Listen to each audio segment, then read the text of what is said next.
Speaker Nancy Pelosi says House Democrats plan to move forward with a second impeachment of President Donald Trump, even though his term expires next week. As KNWA's Lauren Craycall explains, there are a few driving factors behind this. If House Democrats proceed as planned, this will look like no other presidential impeachment in U.S. history.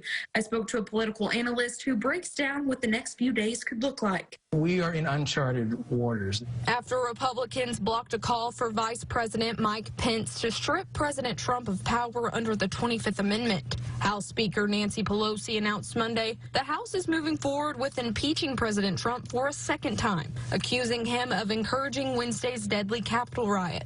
This is really a process and a trial with political ramifications behind them. If the House votes to impeach Trump, the case moves to the Senate.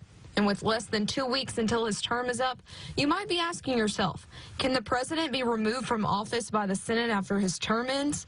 And if so, what's the point? Political analyst Brian Calfano says there's two.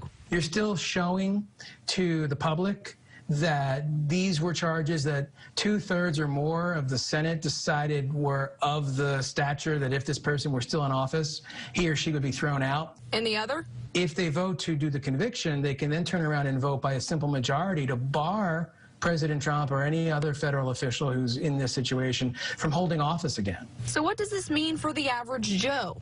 According to Calfano, it's not going to have much of a personal impact. Unless they're card-carrying members of MAGA and they are very committed to the president and supporting the president's agenda and his cause, and they feel personally slighted.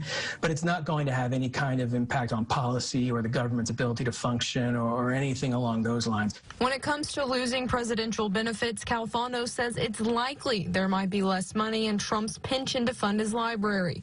But as of now, it's unclear exactly what presidential perks could be taken away, although a conviction by the Senate would open the door to those possibilities. Reporting in Northwest Arkansas, Lauren Craycall, KNWA Northwest Arkansas News.